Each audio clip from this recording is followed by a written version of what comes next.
pulsos distales todavía estén conservados, pero si este proceso sigue aumentando, va a generar compresión de estos vasos y desaparición del pulso distal, cianosis, frialdad distal, todos signos compresivos de paquete vascular.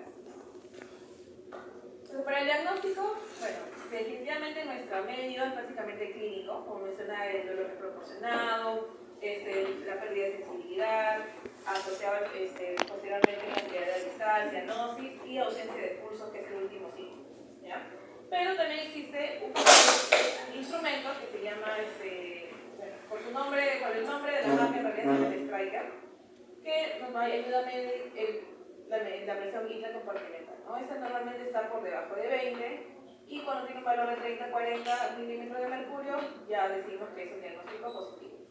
Existen métodos rudimentarios, asociados a un tensiómetro, con jeringas, que nos va a medir más que nada la presión diastólica, y en este caso debe ser menos de 30, pero la verdad está en desuso, ¿no? Es una mecánica que nos hace perder mucho tiempo para armarlo, es como pero ya no lo usamos. Así que básicamente con la clínica, con la sospecha y con el tipo de fracturas, antecedentes, todo, ya determinamos el centramiento compartimental. Por eso pacientes tenemos que tener bajo observación constante, ¿no? En emergencia, básicamente en nuestro lado para ver ahí cómo va evolucionando el proceso. Entonces, en cuanto al manejo, lo primerito, si el paciente viene por colocación de yesos o un drenaje precompresivo, lo mismo, ¿no? Utilizar el proceso compresivo. En caso de una lesión o traumatismo, ¿no? Una adecuada inmovilización, elevación del miembro para disminuir el edema y mantener, como le digo al paciente, estable, ¿no? Y con manejo analgésico adecuado.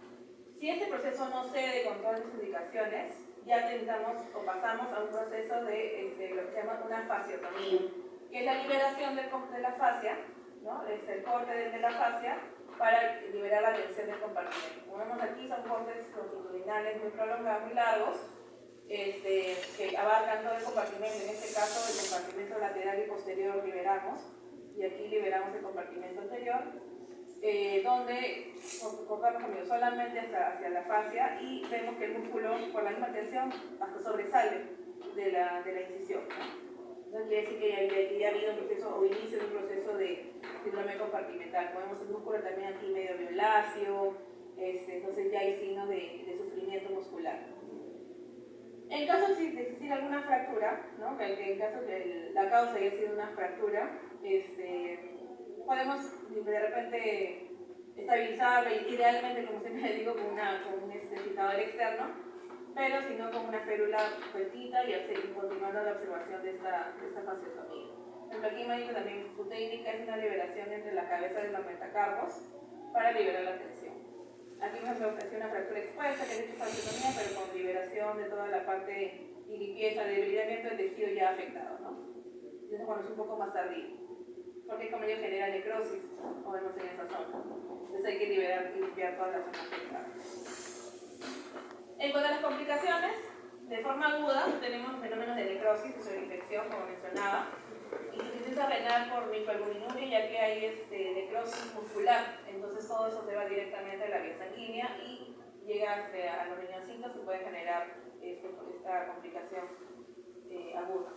En la fase crónica va a generar alteraciones musculares, alteraciones de trofismo muscular, como mencioné en un momento esta contractura isquémica de Boltzmann, donde ya es un proceso crónico que genera deformidad y disfunción sobre todo desde las arterias distales de los miembros, y también síndrome compartimental crónico, un dolor, una inflamación crónica a nivel, en este caso, por ejemplo, de tibia, que muchas veces necesitan fasciotomías descompresivas muy seguidas para liberar la tensión. Entonces, también es un proceso tan fácil de manejar. Entonces, terminamos ya de cerrar el ciclo de las emergencias traumatológicas. Vamos a pasar a un tema que, por ejemplo, lo que está rotando en el hospital Loaiza, si se han dado cuenta, solo vemos puros adultos, ¿no? Tenemos muy pocos pacientes que son menores de edad, salvo un de consulta, o bueno, uno de ellos que sí trabaja también en el hospital de niños. Entonces son poquitos los pacientes que vemos de pediatría, tanto para ortopedia como para lo que es la parte traumatológica que vamos a ver en estos dos temas. Entonces, vamos a ver lo que son las fracturas en pediatría. Son un mundo totalmente distinto, ya que por su misma fisiopatología tienen diferentes características, así que vamos a revisar rápidamente cuáles son estas. Entonces, las fracturas pediátricas son entre el 15 y 28% de todas las fracturas en niños son fracturas que afectan el cartílago facial, o sea que es el cartílago de crecimiento. Por eso es muy importante definir y especificar el manejo de cada una de ellas. Un 3% son fracturas expuestas, asociadas por inflamatismos, y la locación más frecuente son el cráneo, siguiendo el miembro superior y por último el miembro inferior. Sobre todo en niños más pequeños, en menores de 5 años, el cráneo es la primera causa porque el niño en proporción de pesos, exactamente, la cabeza pesa más. Entonces cualquier caída, primero lo que es la cabeza, aparte todavía no tiene desarrollado los reflejos, entonces son condiciones que hacen que el cráneo sea lo más frecuente. En niños entre 6 a 11 años, la fractura más frecuente es a nivel de radio distal o radio diaficial, a nivel de antebrazo. Y los niños menores de 6 años, las fracturas más frecuentes son, como les dije, a nivel supracondilo, ¿no? Los del codo de la niñera, el de la madrastra, por jaloneos. Porque se recién están aprendiendo a caminar, hay malos, o se pueden caer y nosotros los cogemos, entonces son muy frecuentes este tipo de fracturas. Entonces, entre las diferencias que encontramos tenemos por diferencias anatómicas, fisiológicas y biomecánicas, que las vamos a ver rapidito. En cuanto a las diferencias anatómicas, lo primerito, lo primordial, es la presencia del cartílago de crecimiento en los huesos largos, ¿no? Lo que llamamos las fisis. Esto van a condicionar que puedan localizarse las fracturas de este nivel y posibles complicaciones con mala evolución, mal pronóstico y puede generar deformidades en esta zona, ¿no? Pongamos de que, en este caso, tenemos una fractura a nivel de la zona del cartílago de crecimiento. Vamos a generar un calloso gigante, como digo siempre, el calloso es una formación muy aparatosa, muy llamativa del hueso, ¿no? Entonces, me va a generar una compresión en esta zona y va a dejar de crecer, y crece solamente esta zona, ¿no? Su desarrollo normal. Entonces me va a generar una deformidad, en este caso el nivel de la rodilla, porque van a llegar a una disfunción. Por eso es muy importante el diagnóstico precoz y el tratamiento precoz en este tipo de fracturas, y lo vamos a ver hoy. Luego, el periósteo, que es la membrana que cubre el huesito, que es una membrana que tiene vasos sanguíneos que nutren el hueso, normalmente en un adulto, pero en el niño esta capa es mucho más gruesa, es más activa osteogénicamente, es bien vascularizada y fácilmente separable del huesito. Esta capa gruesa también nos va a ayudar a que una fractura normalmente no sea completa, porque tiene mayor resistencia, mayor protección. Entonces es por eso que la mayoría de fracturas no tienen un trazo en ambas corticales. También que los huesos son estructuras muy porosas, ¿no? Los niños son mucho más porosas, especialmente a nivel de la metástasis. Implica vascularización, lo que hace posible de que la consolidación sea mucho más rápida, ¿no? Como decíamos, más o menos nuestro punto de corte son las 6 semanas, máximo 8 semanas en un adulto para la formación de callo óseo.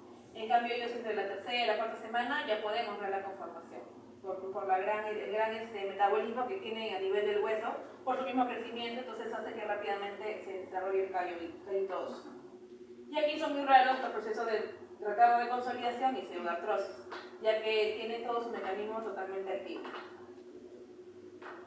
En niños pequeños y en determinadas localizaciones van a existir epífisis aún no muy bien osificadas, lo que va a ayudarnos o nos va de repente alterar un poco el momento del diagnóstico. Por ejemplo, en los niños menores de 4 meses, el centro de osificación femoral, o sea, lo que es el punto de inicio para la cabeza femoral, no la vemos todavía. Todavía no hay un desarrollo de forma, entonces nos puede de repente alterar un poquito si el niño ha caído. Si uno no conoce bien esa información de los niños, es difícil el diagnóstico. Mayor grosor del cartílago epifisiario va a generar de que se pueden producir más fracturas osteocondrales. ¿Qué quiere decir? Que son más riesgos de que generen daño a nivel del cartílago articular. Entonces, que a la larga pueden generar una artrosis muy temprana, ¿no? Entre 20 y 30 años, entonces también hay que tener mucho en consideración. En cuanto a diferencias fisiológicas, como mencionamos también que hay una mayor vascularización, lo que lleva a que haya un crecimiento de la irrigación ósea mucho más activo, mayor reacción inflamatoria, por lo que en algunos casos hay niños que al momento fiebre, ¿no? Porque todo su mecanismo de inflamación está mucho más activo. Puede generar, como mencioné, estímulo de crecimiento terciario adecuado, una consolidación rápida de las fracturas con movilizaciones cortas de 3-4 semanas.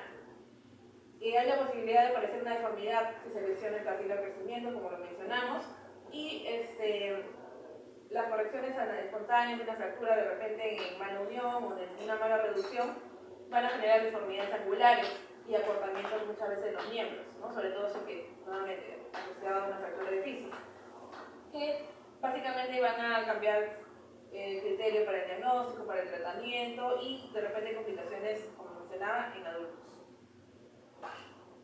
En cuanto a diferencias biomecánicas, van a generarse lo que son deformidades plásticas, que ahora lo vamos a ver con un tipo de fractura en específico, ya que si las fuerzas de deformidad del hueso son continuas, pero no tan excesivamente violentas, no van a generar un trazo de fractura en ambas corticales, aparte de la protección del periósteo. Los ligamentos en los niños tienden a ser un poco más laxos, más resistentes, por lo que es muy raro la ruptura de ligamentos y muy raras las luxaciones.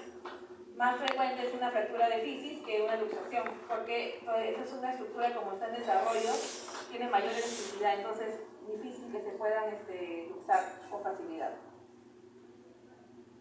Entonces vamos a ver según su clasificación, vamos a hacerlo fácil, si es que afectan la fisis, si es que no afectan la fisis. Entonces las fracturas que no afectan la fisis, tenemos las fracturas en rodete, en el toro o caña de bambú, la fractura en tallo verde y, que ya lo hemos visto de repente en unos ejemplos en la primera clase, y la encorvación plástica diaficial, ¿no? Esa es lo que como mencionaba, tener una deformidad plástica. Ahora vamos a explicar cómo es eso. El primero es una fracturas en rodete o en caña de bambú, son generadas por compresión axial sobre el hueso ante una caída, que no genera un trazo completo y genera compresión de ambos cabos de la fractura, ¿no? Generando que el callito óseo se forme de una manera muy parecida a la de la caña de bambú, ¿no? Como vemos, bien parecida. Y su colaboración predilecta es a nivel de la metáfisis o en realidad en la unión metáfiso-diaficial, ¿no? Sobre todo en los huesos a nivel del radio distal, en la región proximal del húmero, ¿no? Con una frecuencia, pero son la segunda en frecuencia. Entonces, básicamente lo vamos a ver a nivel de radio distal, no articular, obviamente.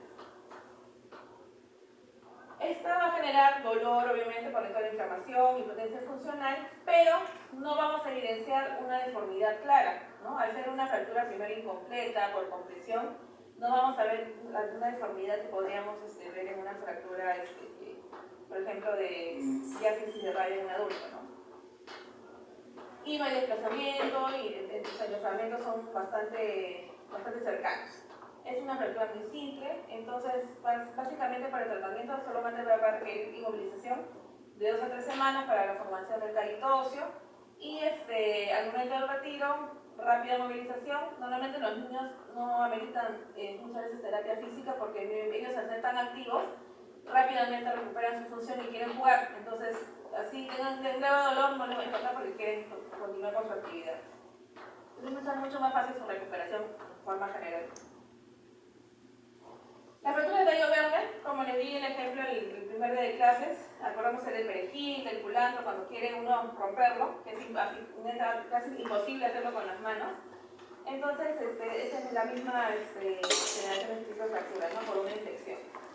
Su localización básicamente son en huesos diaficiales finos, como el radio, cúbito y a nivel de la clavícula. Como mencioné, son mecanismos por infección, comenzando por el lado convexo y agotándose la energía traumática al llegar hacia el lado cóncavo, lo que va a generar de que no se produzca una fractura en la cortical contralateral y va a generar una deformidad plástica. Eso es lo que genera, ¿no? Llega la energía, fractura la zona convexa y al llegar a la zona cóncava ya la energía es tan leve que genera solamente una deformidad, que sí clínicamente se va a evidenciar. A diferencia de la fractura del bambú, esta sí vemos una deformidad bien característica, ¿no? Y intensa, ¿no? Así no veo el fácil su diagnóstico y sobre todo para el niño bien llamativa, ¿no? Y obviamente el susto. Entonces en este caso para el tratamiento sí tenemos que realizar una reducción de esta fractura. Obviamente, en todo lo que hacemos en niños tenemos que hacerlo bajo sedación o bajo anestesia, porque no se va a dejar tocar ni un pelo. Entonces, aquí el paciente anestesiado, hacemos primero, en este caso, tenemos que completar la fractura, ¿no? Ya tenemos una deformidad bien marcada, tenemos que reducirla, pero no vamos a poder reducirla con esa deformidad porque es muy fuerte. Entonces, tenemos que volver una fractura incompleta a completa. Entonces, hacemos toda la maniobra para terminar de fracturar el huesito. Una vez que fracturamos el huesito, hacemos la reducción, bajo ayuda radiográfica, comprobamos la alineación adecuada del hueso y nuevamente hacemos una inmovilización de todo el miembro afectado, normalmente braquiopalmar, y esperamos en este caso sí de 4 o 6 semanas para una mejor consolidación, ya que hemos terminado de fracturar el hueso completamente y ya se ha hecho una maniobra bien intensa. Entonces, 4 o 6 semanas, control radiográfico y posteriormente retiro y rápida movilización del miembro. Y por último, la intubación plástica diafisiaria. Normalmente es una lesión localizada a nivel de huesos diafisiarios, como dice su nombre, huesos finos, subcortical muy delgadita, en este caso igualmente, ¿no? Radio cúbito y el nivel del peroneo. Lo que pasa en este proceso es que igual, por mecanismos de infección, va a crear una deformidad plástica, una deformidad elástica primero y luego una deformidad plástica. Esto no va a llegar a formar una fractura macroscópica. Normalmente la lesión está a nivel opcional, o sea, a nivel celular, no lo vamos a poder observar. Pero sí hay una alteración, como microfracturas, ¿no? A nivel opcional. O sea, la erosión es la conformación del huesito. Entonces vamos a ver claras deformidades del hueso sin llegar a una fractura completa, ¿no? Entonces, como toda lesión, tenemos que realizar una reducción. Vamos a ir en contra de la deformidad con la ayuda de en este caso de un rodete, de una almohadilla, para hacer la reducción, obviamente nuevamente bajo anestesia o bajo sedación, para lograr llevar a nuestro huesito a una formación adecuada, ¿no? Igual, en este caso, al no ser un trazo de fractura completo, con 3-4 semanas de inmovilización, se mantiene y se genera mejoría de las fracturas, de las microfracturas. Entonces, este tipo de fracturas, como vemos, son idealmente manejadas de forma ortopédica, pero ¿cuándo vamos a manejar un tratamiento de forma quirúrgica? Primero, cuando estas fracturas tienen trazo articular, son desplazadas, con mayor de 2 milímetros. Luego, tras varios intentos de reducción, sobre todo las de tallo verde o básicamente las de tallo verde, no tenemos que tener una reducción adecuada, ¿no? O sea, no logramos una alineación al 100%. Pacientes polifracturados, cuando están asociados a anomalías congénitas, cuando hay interposición de tejidos blandos, ya tenemos que manejarlo de forma quirúrgica. O en niños mayores de 5 años, toda fractura deficiaria de huesos largos debe ser manejado con asociaciones. Son diafisiarias. Entonces pasamos a las fracturas de fisis. Son fracturas que se asientan en la fisis o el cartílago de crecimiento, como vemos aquí en la radiografía. Vemos esta finisita hipogénica. Esta es la fisis o el cartílago de crecimiento. Entonces, fractura se localiza directamente en esa zona. Más frecuentemente se produce en la parte distal del radio, en la falange de los dedos y, de entre todas las más frecuentes, a nivel de la tibia distal. Pero también se puede dar a nivel de fémur distal. Entonces, estas pueden ser lesiones agudas por tracción, infección y las más frecuentes por torsión. En cuanto a las lesiones crónicas, como mencioné, pueden ser por fracturas de estrés, ¿no? Con cargas mecánicas muy frecuentes que van a provocar microfracturas, sobre todo a nivel muy frecuentemente de la zona, como le digo, del cartílago de crecimiento, que van a generar malformaciones muchas veces y que no les detectamos a tiempo.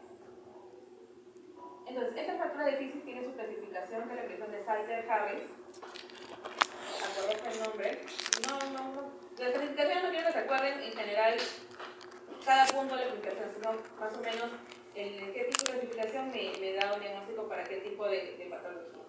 Entonces, clasificación de Salter-Harris, tenemos 5 tipos, de los cuales el tipo 1 tenemos una fractura epifisiaria completa con un desplazamiento. La tipo 2 tenemos una fractura epifisiaria que se extiende a través de una metástasis, normalmente a veces con minuta, que pueden ser normalmente muy pequeñas. La tipo 3 es una fractura epifisiaria que va por toda la extensión, normalmente la que le llamamos intercondilias. La tipo 4 es una fractura epifisiaria más fracturas metafisiarias. Entonces ya se extiende a una zona más superior, más proximal, lo que genera mayor inestabilidad. Y la tipo 5, que es una fractura por compresión, ¿no? Que se pierde prácticamente a veces toda la placa del cartílago de crecimiento y obviamente genera posibles acortamientos porque el lado contralateral va a seguir su desarrollo normal. Esa es la más difícil de tratar.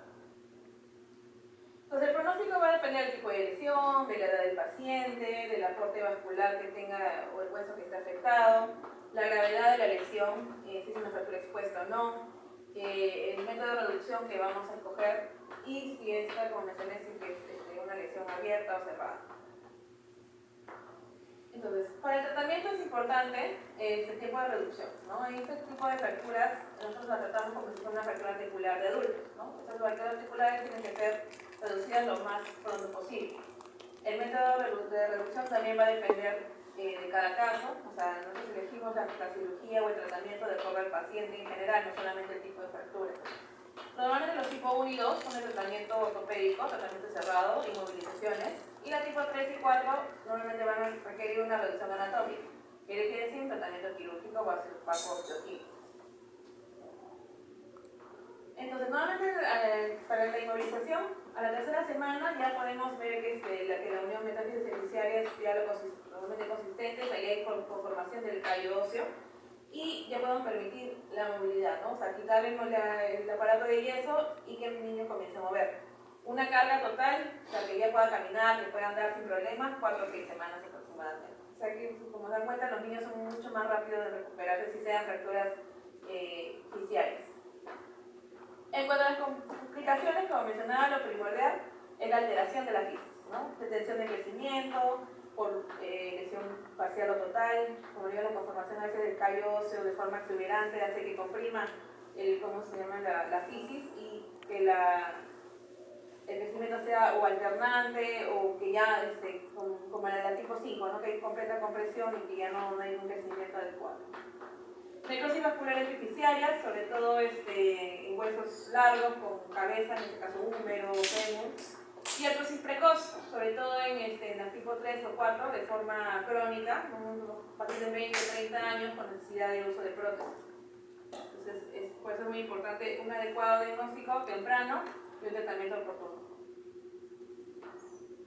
Entonces, continuamos con niños, se podría decir. Vamos a ver lo que son las malformaciones congénitas musculoesqueléticas, que existen cientos, de los cuales solamente vamos a mencionar los más importantes y los más frecuentes en nuestra realidad.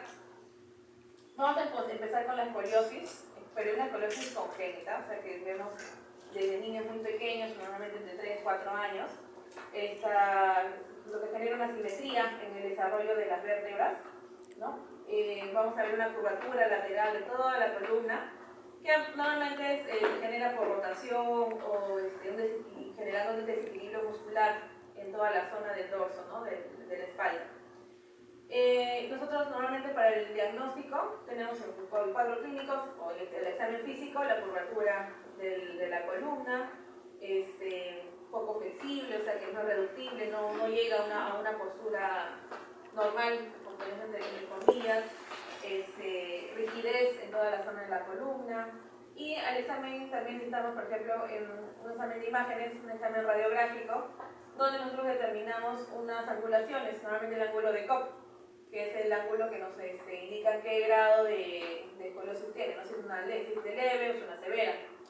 Básicamente para el tratamiento de inicio, después de hacer esta angulación, va a ser observación y vigilancia de la evolución, si es que el paciente de 3 4 años genera más angulación, más acortamiento, más rigidez de la zona conforme va avanzando el proceso. Si el tratamiento quirúrgico, con ortésicos, si el ángulo de alteración es menos de 20 grados, mayor de ese grado ya definitivo el tratamiento quirúrgico. Normalmente se usan barras que se colocan dentro de la columna en sí.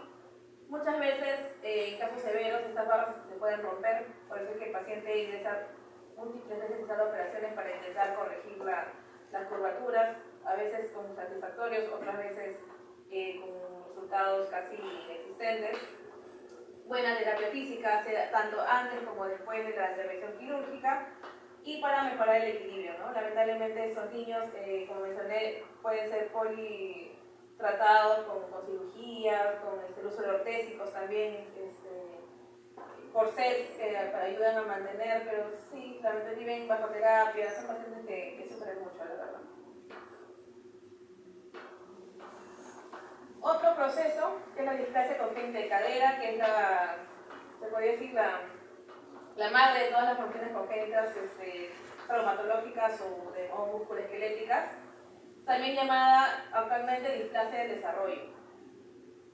Esto compete la alteración de la articulación coxofemoral, o sea, la cadera, que da lugar a deformidades diferentes, ¿no? Primero, ¿cómo se llama? La cabeza femoral totalmente fuera de la articulación, en este caso una luxación, que esté parcialmente fuera, una subluxación, y que la cabeza entre y salga sin ningún problema, lo que genera una inestabilidad de la articulación. Epidemiológicamente, esta está presente en 1 de cada 100 pacientes nacido o recién nacido vivos, ¿no? De los cuales 1 en 1000 son luxaciones. O sea, la idea general que tiene con esto es que la displasia de cadera es todo un proceso, o displasia del desarrollo es todo un proceso. Dentro de la displasia de cadera tenemos luxaciones, subluxaciones o inestabilidad de la articulación. Todas esas características son parte de la displasia, no es que la displasia sea luxación, no. La displasia es un todo y puede ser luxada, puede ser subluxada o puede ser inestable. Eso es lo que quiero que entiendan. Es más frecuente en mujeres, normalmente la cadera más frecuente es el lado izquierdo, y es muy importante en estos casos el antecedente familiar. Si papá o mamá tuvo displasia, o tíos, primos tuvieron displasia, probablemente este niño también lo va a tener. Entonces, cuando los factores de riesgo, principalmente como dije, antecedentes familiares. Luego, en cuanto específicamente al menor, que esté, ¿cómo se llama?, en una posición sentado de pies en el intrauterino. ¿Por qué? Porque eso genera de que esté con la posibilidad de que más aducida esté la caderita. Sexo femenino y 7 condiciones de la gestación. Primero, el oligohidramnios.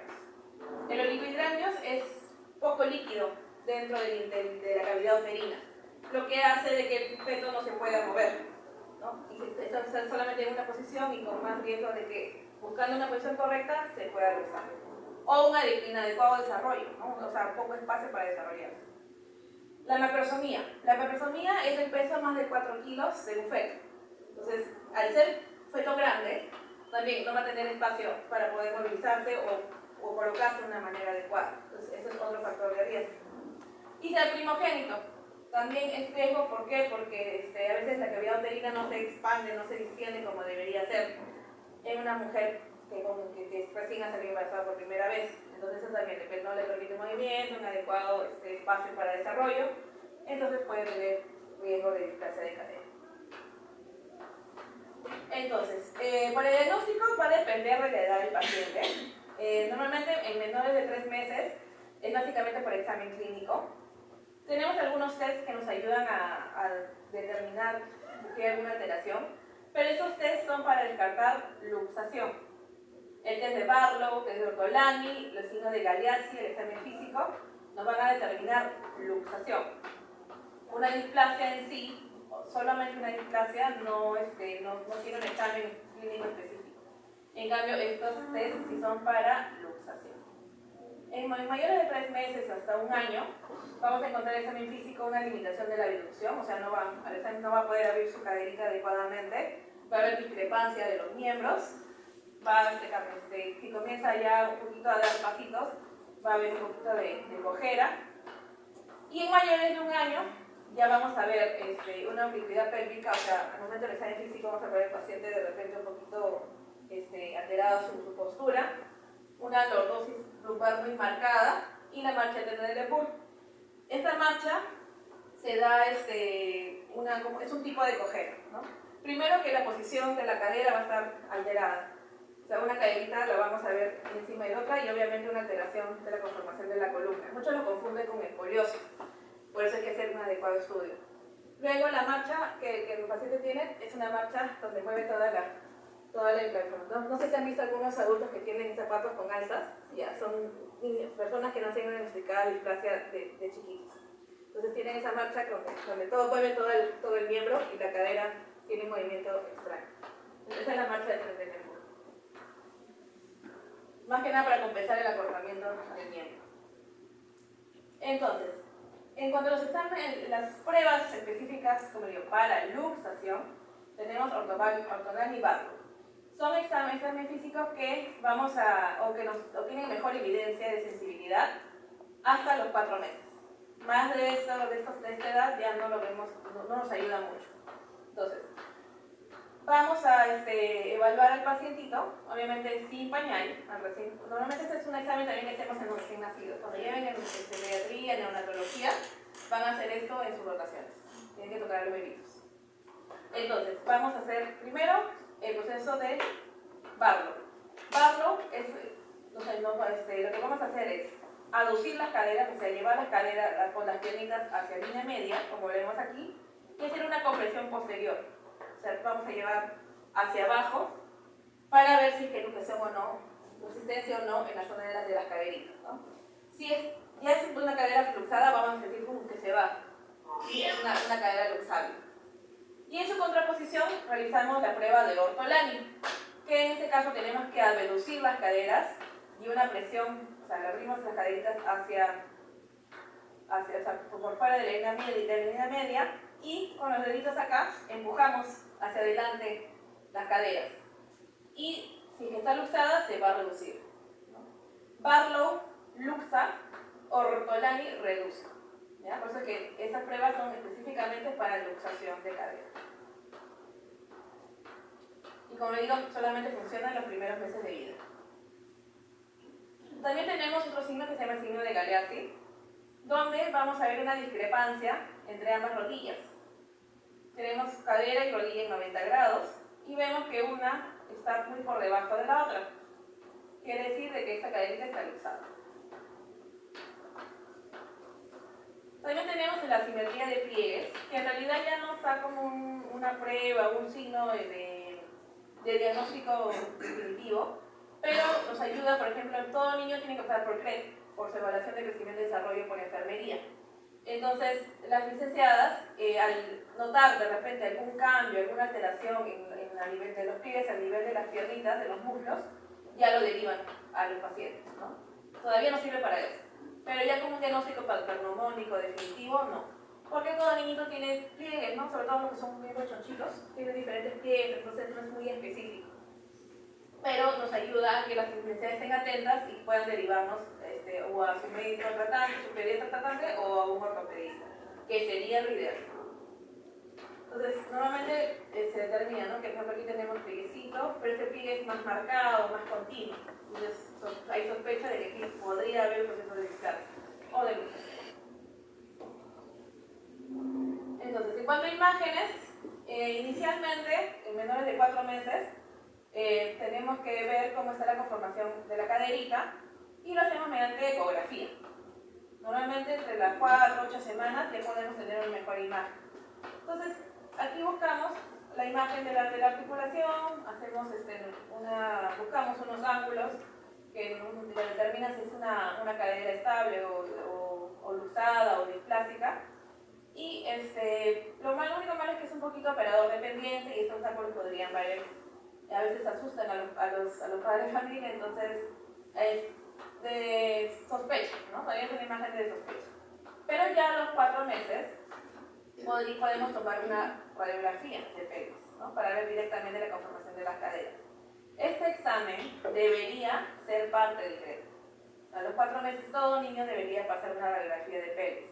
Tienen sobrinos, si tienen amigas con hijos chiquitos, a los 4 meses una radiografía de pelvis para descartar displasia de cadera. ¿Por qué a los 4 meses? Porque a los 4 meses, a partir de los 4 meses ya podemos ver este centro de osificación. ese es el rezago de lo que posteriormente va a ser la cabeza femoral. Entonces, a partir de esta edad recién podemos ver este proceso. Si a esa edad este está ausente o está en una posición inadecuada, es una luxación de cadera. Si está ausente, puede ser simplemente una displasia, pero si está por fuera de ahorita los cuadrantes que le voy a explicar, ya es una luxación de cadera. Entonces, es una radiografía en AP simple, con 20-30 grados de flexión de las caderas. Va a ser útil para diagnóstico y sobre todo para seguimiento del tratamiento, ¿no? El nido va a ser un poco irradiado, pero vamos a tener una mejor imagen y un mejor pronóstico. Anteriormente tomaban una imagen que se llama, o una proyección que se llama von Rosen, donde la cadera estaba totalmente aducida a 45 grados con rotación interna de los pies y nos daba una imagen. Pero ahora con una simple AP y con los parámetros que buscamos es suficiente. Entonces, como digo, es importante a los 4 meses porque hay presencia de centro de circulación femoral.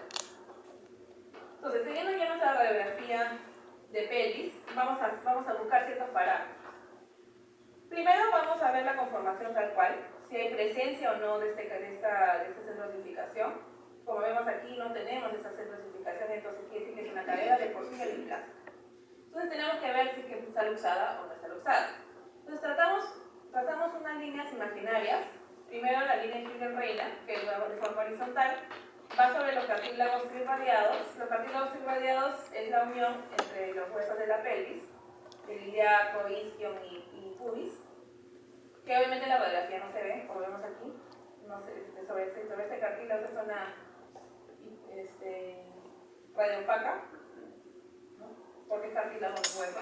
Entonces, sobre esa zona pasamos una línea horizontal. Y una línea vertical, que es la línea de Perkins, que va sobre el borde lateral de la ceja del acetábulo, en ambos lados. Entonces, formamos los cuadrantes de hombre-day. Son 4 cuadrantes: superolateral, medio lateral, inferomedial y inferolateral. Entonces, la posición normal, se podría decir, de la cabeza de centrosificación es en cuadrante inferomedial. Por fuera de esta localización ya es una cadera luxada. Eso es lo que nos da esta información de estos cuadrantes. Otro parámetro que tenemos que ver, que lo mencioné, si no me equivoco, en las fracturas de cadera, es el arco de Shenton o la línea de Shenton, que va desde el cuello femoral, que iba por la región inferior del pubis. Es una línea continua. Que en una cadera luxada, obviamente, vamos a empezar en línea y no vamos a tener una continuidad adecuada. Entonces, cadera luxada. Y el índice acetabular, que es un índice que es un ángulo entre la porción de ilíaca del acetábulo y una línea horizontal, que es la línea de Killian-Reine, que ya le mencionaba, que nos da una cierta angulación, que normalmente en los niños a los 4 meses es entre 18 a 20 y mayores de un año es en recién nacido es menor de 30 y de 1 año a 2 años es normal que sea menor de 20. Entonces, esta angulación nos va a dar diagnóstico tanto de displasia como de luxación. Entonces, siempre es importante tomarlo en cuenta para el diagnóstico. Ya tenemos todos esos parámetros, nos indican luxación, hay que dar el tratamiento. Entonces, el tratamiento también va a depender de la edad del paciente. Pero es un diagnóstico temprano, menor de 6 meses, es una cadera reductible, pueden manejarlo de forma ortopédica, usando lo que llamamos el arnés de Pavlik, que es lo que tenemos aquí. Es un arnés que cubre a nivel de tórax y llega hasta los pies, en la reducción total de la cadera, obviamente habiendo reducido la luxación, y eso le permite más que nada movilización y sobre todo, que no hay, por ejemplo, la cabeza de centrosificación y no hay formación adecuada del acetábulo, al moverse de forma ya reducida, hace que estimule la caderita, ¿no? Ese movimiento hace que estimule, que se forme nuevamente o más rápidamente centrosificación y que también toda la estructura alrededor de la cadera esté más fortalecida.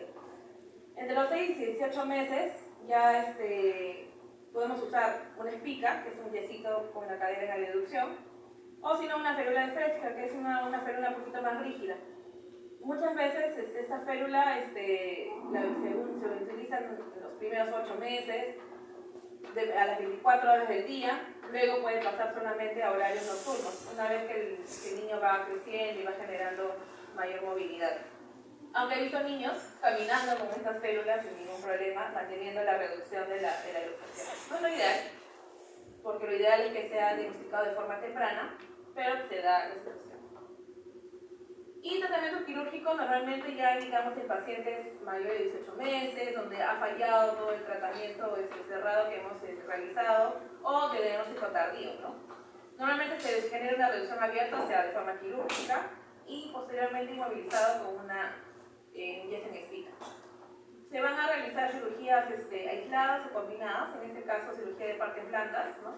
Tenotomías, que es liberación de tendones, tracciones con yeso, o sea, diferentes técnicas que nos ayuden a mantener la reducción adecuada. Y cirugías óseas, en este caso osteotomías, que son cortes de los huesos, como una pequeña reconstrucción y acomodación de toda la persona articular.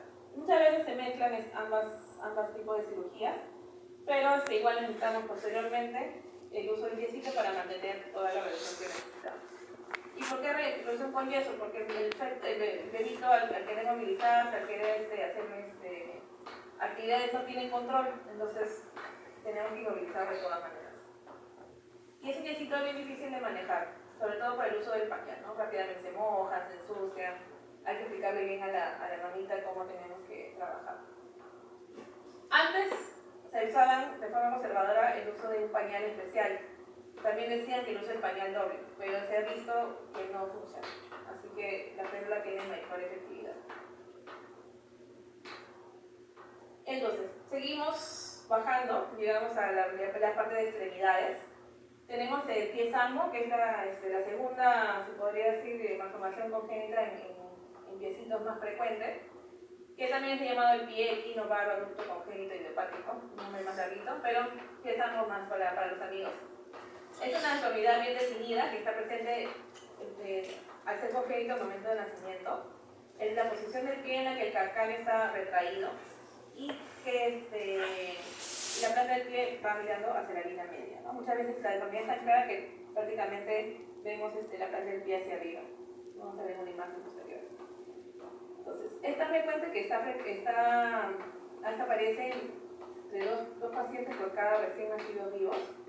Va a coexistir muchas veces con otras deformidades y tenemos la posibilidad de un diagnóstico temprano, sobre todo con una enocentesis, que es un examen aspiración de líquido amniótico, intrauterino obviamente, que da mejores resultados en los primeros trimestres. Pero también tenemos otros apoyos diagnósticos que no sean tan invasivos.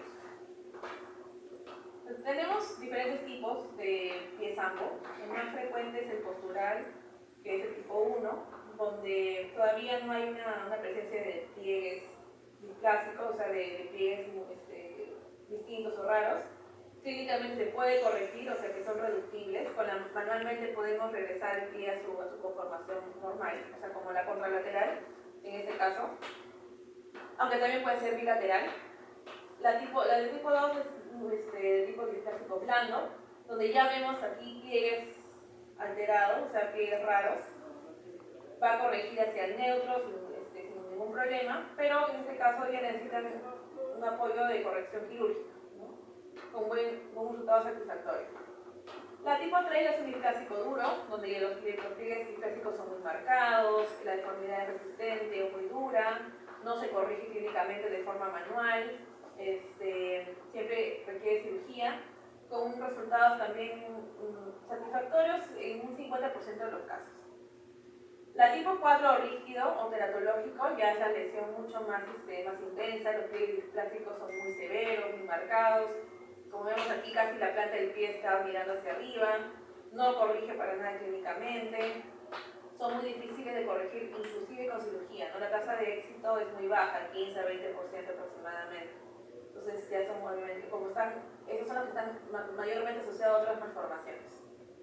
Entonces, no solamente tratar la parte estructural, sino la parte neurológica, que muchas veces van de la mano. Entonces, como decía, para el diagnóstico básicamente es clínico al nacimiento del paciente, pero previamente podemos ir viendo en las ecografías, normalmente entre las 18 o 20 semanas que se hacen las ecografías estructurales. Estas tienen un 80% de precisión, ya que como les mencioné, al ser estas ecografías muy dinámicas, son de operador dependiente, entonces hay que tener mucho cuidado al explicarle o comentarle a la mamá, sobre todo a la mamá, del posible diagnóstico, ¿no? Pero solo lo diagnosticamos solamente el nacimiento, con los signos se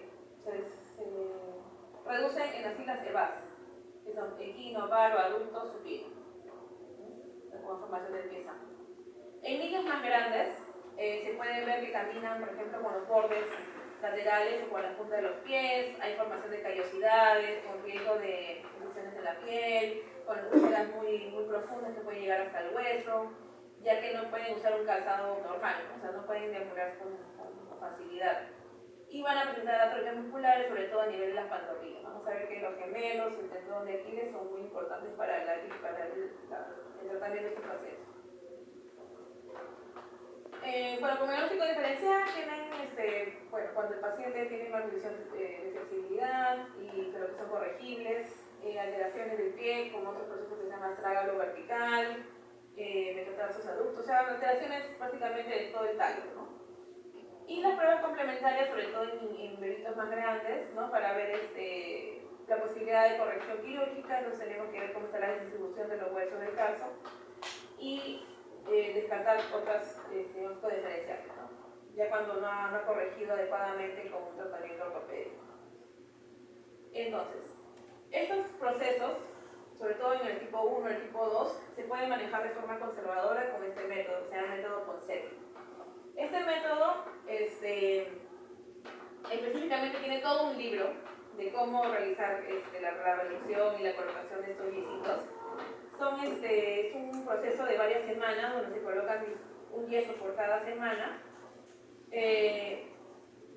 asociados muchas veces a la tenotomía o liberación del tendón de Aquiles para soltar un poquito más el pie y tratar de ayudar a mejorar más la flexibilidad y la manipulación de estos mismos. Una vez que terminemos, normalmente son 5 semanas continuas el uso de yesitos para reducir manualmente y mantener sobre todo la reducción. Cada semana tiene su posición, como digo, es todo un libro completo, pero cada semana tiene su posición hasta corregir correctamente la posición del pie. Posteriormente a eso se usan este tipo de ortésicos, que inicialmente se usan 24 horas y luego solamente cuando son más grandecitos quedan las noches. Pero la idea que sería es que este método Ponseti nos ayuda a corregir ortopédicamente o de forma conservadora la deformidad del pie sano. Estos yesos se colocan, que son muslopedios, o sea, tanto muslo como piernas son inmovilizados, con una adecuada reducción, con un ángulo de 90 grados de las rodillitas, y esto mantenerlo, como digo, semanalmente. Es un proceso largo, muchas veces, la tasa de éxito en realidad va a depender de en qué momento se inicie también el tratamiento, ¿no? Muchas veces he visto pacientes con días de nacido realizando el método Ponseti de inicio. Entonces, obviamente ese niño tiene mucho mejor pronóstico que un niño de repente de 8 meses, 9 meses que inicia el tratamiento. Y tenemos otras técnicas que ya están más o menos en desuso, pero la idea es lo mismo, ¿no? Tratar de alinear lo más posible la deformidad y que funcionalmente eso se vaya manteniendo igual. También existen técnicas quirúrgicas que de por sí básicamente es como una reconstrucción de todos los huesos del tarso, la alineación de las articulaciones, pero tienen, si bien en muchos casos buena tasa de éxito, lamentablemente tiene muchas consecuencias, ¿no? De necrosis de la región de la piel, necrosis en este caso también de la cabeza, del astrágalo. Entonces hay muchas repercusiones asociadas a este tipo de reducción porque manipulan mucho la articulación. Entonces ya se dejan para los casos más severos y, como les digo, muchas veces con buena tasa de éxito. Entonces, seguimos con las extremidades. Tenemos la polidactilia, que se define como un exceso de dígitos o partes de estos mismos en las manos como en los pies. Es el tipo de malformación más frecuente en los miembros superiores. Como le digo, las extremidades son las donde tenemos mayor de estos tipos de alteraciones esqueléticas. Entonces, este tipo de malformación podemos encontrarla o le dan el nombre como preaxial cuando está asociado al primer dedo o al dedo pulgar o a toda la región radial. Las centrales con los dedos con el segundo, tercer y cuarto dedo, y las posaxiales cuando están a nivel cubital o a nivel del quinto dedo de la mano, o el quinto ortejo del pie. Son muy frecuentes en la población, como decía. En nuestra realidad es más que nada frecuentes las posaxiales, o sea, a nivel del quinto dedo, que son de repente un poquito más fácilmente manejables. Para el diagnóstico, obviamente con el simple examen físico evidenciamos el dedo extranumerario, pero necesitamos muchas veces imágenes, básicamente para determinar qué tan comprometido está el dedo al que acompaña, pongámoslo así. Si es que tienen una articulación, o sea, comparten una articulación, si están juntos, si están separados, si cada uno tiene su cartílago de crecimiento, si solamente es la región distal, si también es solo la región proximal. Entonces, las imágenes nos ayudan a determinar qué tipos de buena clasificación de Warren. Y el tratamiento es netamente quirúrgico. Es básicamente una resección de ese dígito supernumerario y la reparación ligamentaria y tendinosa que amerite. O también, si en caso de compartir, por ejemplo, en este caso cartílago, la limpieza o resección de esa zona afectada. Pero la cirugía en este tipo de patología y en general las malformaciones de los dedos de la mano y del pie son idealmente realizadas a partir del año de edad. ¿Por qué? Porque hay menos riesgo de que la cicatrización retraiga el dedito y tenga un adecuado desarrollo normal durante los años siguientes. Y la cirugía básicamente se debe realizar cuando hay para una adecuada funcionalidad o por estética simplemente, ¿no? Pero en niños a partir de 1 año. Pasamos a la sindactilia, que es la fusión de los tejidos blandos y o del hueso también entre dos dedos adyacentes, tanto de las manos como de los pies, que va a generar la ausencia parcial del espacio entre ambos deditos. Entonces, es una lesión también frecuente, uno por cada miembro que ha nacido vivo. Estas pueden ser simples o complejas y complicadas, las simples incompletas, donde solamente hay unión de la parcial de los tejidos blandos. Las simples completas cuando compromete todo el tejido blando de ambos deditos. Las complejas donde aparte del tejido blando están unidas también unión de hueso. Y las complicadas cuando hay el componente del tejido blando total asociado con la deformidad del eje, deformidad ósea, o sea, ya es una lesión múltiple, entonces es una lesión más dificultosa de manejar.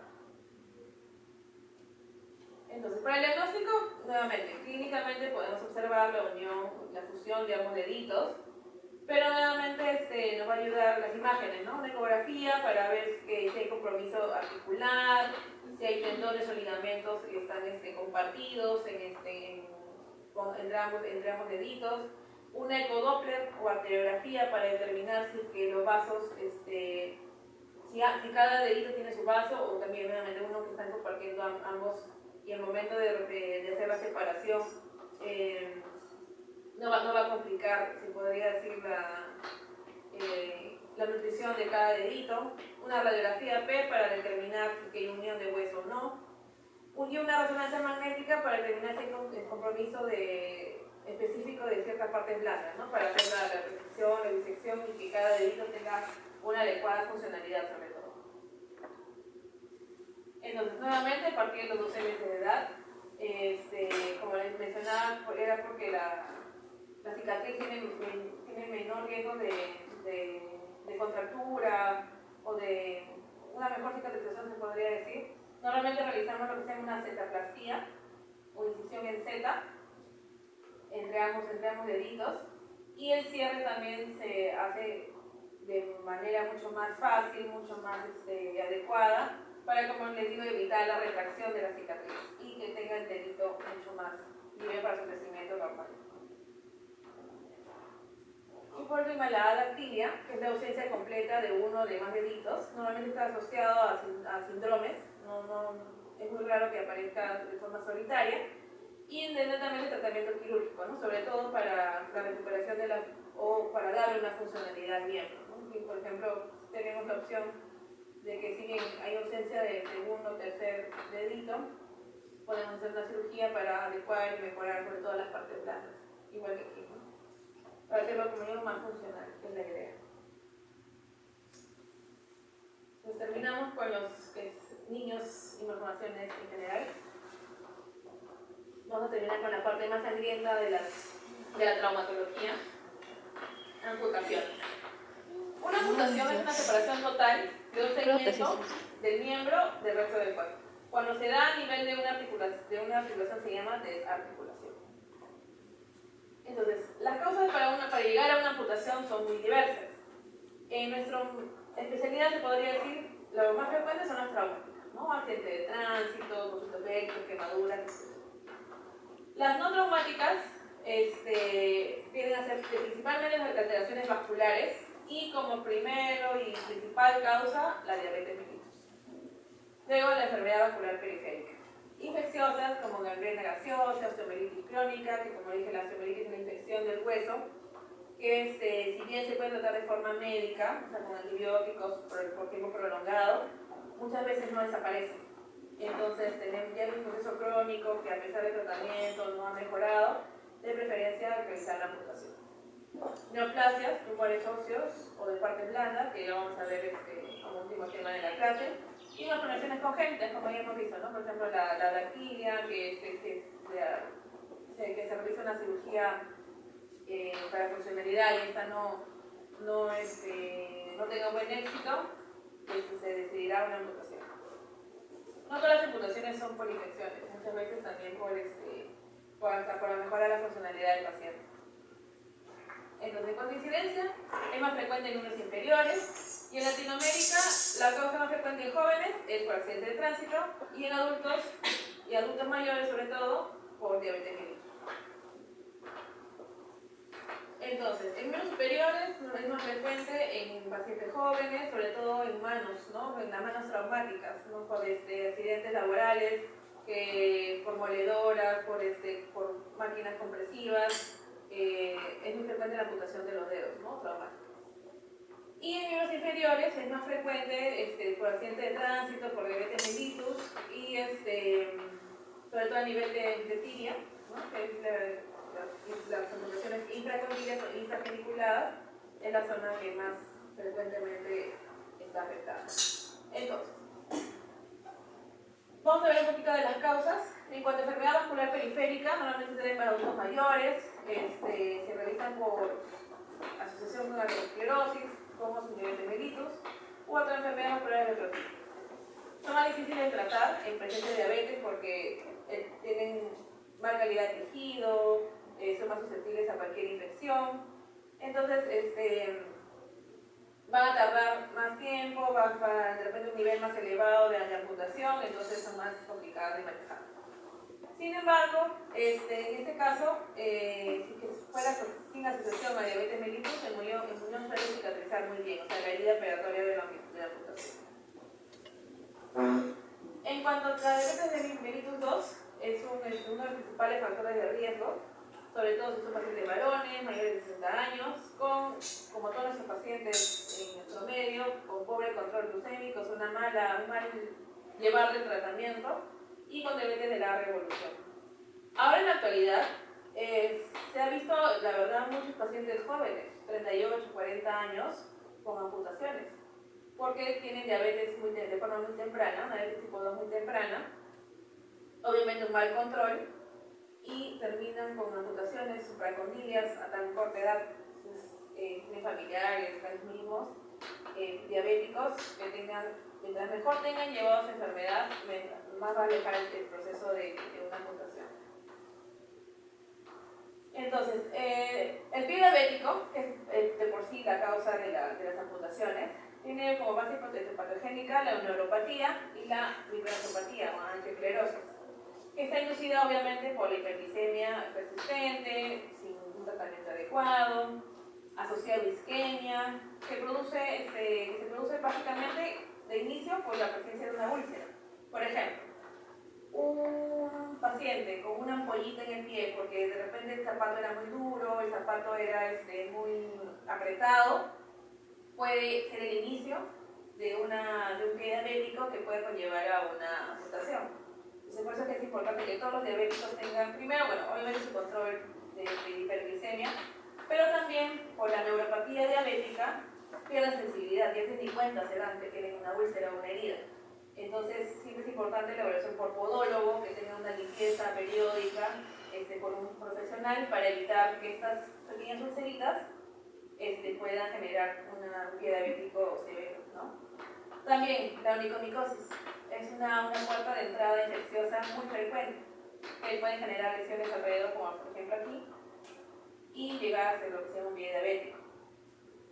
Son procesos prevenibles, por eso me digo, una adecuada llevar la enfermedad, una evaluación por podología de forma periódica puede ayudar a prevenir todo ese proceso o tratarlo tempranamente, ¿no?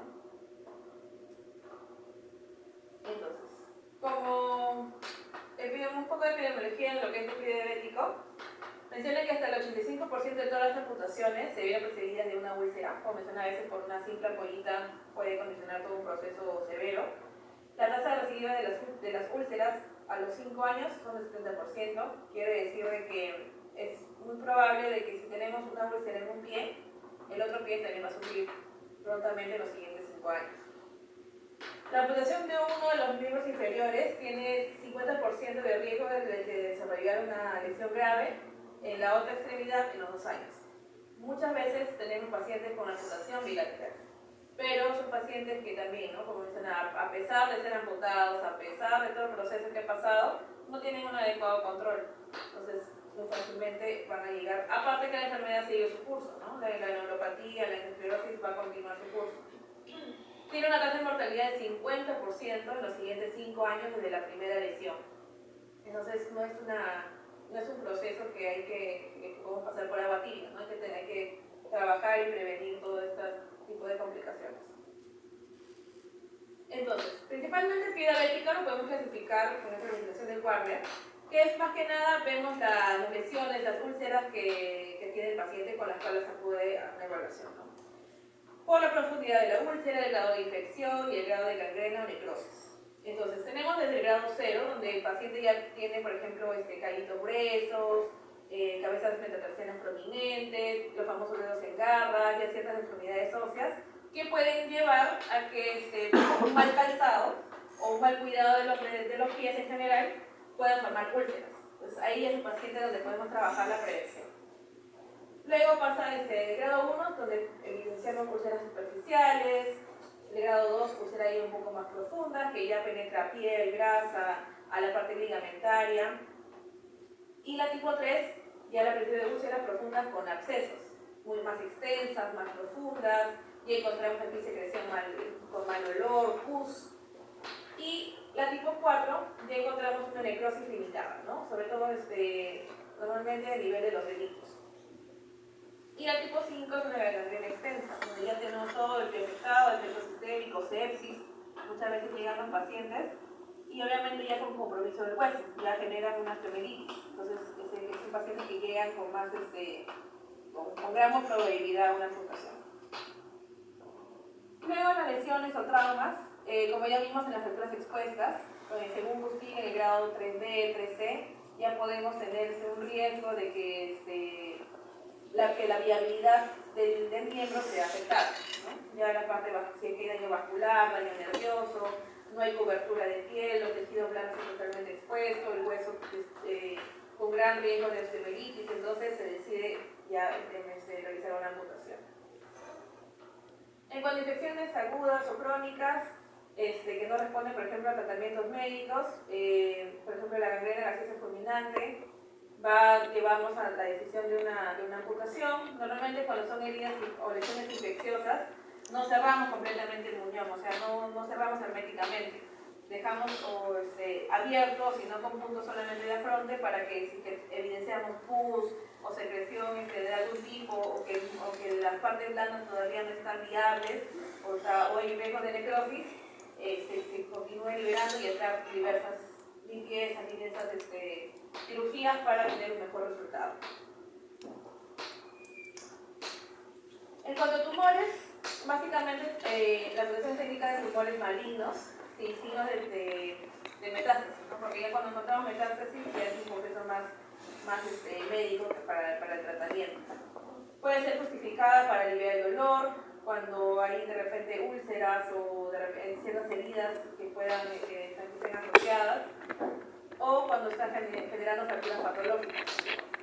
El nivel de amputación debe ser lo más proximal posible para evitar la recidiva del tumor. Hay que dejar buenos márgenes entre la tumoración y el huesito para lograr un buen resultado, ¿no? A largo plazo, sobre todo en niños. En cuanto a estudios complementarios, de inicio una radiografía, sobre todo para determinar el tipo de lesión. Una tumoración, si hay una tumoritis, un imagen de la tumoritis, si es que, bueno, la misma traumática. La ecografía, para más que nada, es evaluar lesión vascular, ¿no? Para hacer una ecografía doble para ver la viabilidad. Y por probables lesiones también superficiales, ¿no? Si hay una tumoración de parte blanda, etc. Y arteriografía y espectromografía para también ver la viabilidad vascular, si es que hay un flujo adecuado de la zona. Porque si tenemos una relación de flujo no va a llegar ningún medicamento, no va a llegar, la piel se va a necrosar, entonces no tiene sentido tener una extremidad que no va a ser útil, que me va a generar mayor problema, que puede en algún caso llegar a la sepsis, entonces decidimos la amputación. Clasificaciones para una amputación. Primero, la pérdida irreparable de la fuerza sanguínea, como mencionaba. Es la máxima indicación para una amputación. Si no tengo flujo adecuado, no me va a llegar nutrientes, no va a llegar medicamentos, antibióticos, nada. Entonces, tenemos que ver esta viabilidad. Y básicamente porque, como digo, ¿no? Una infección intensa, sin poder darle un tratamiento antibiótico adecuado, va a generar amenazas sobre la vida del paciente.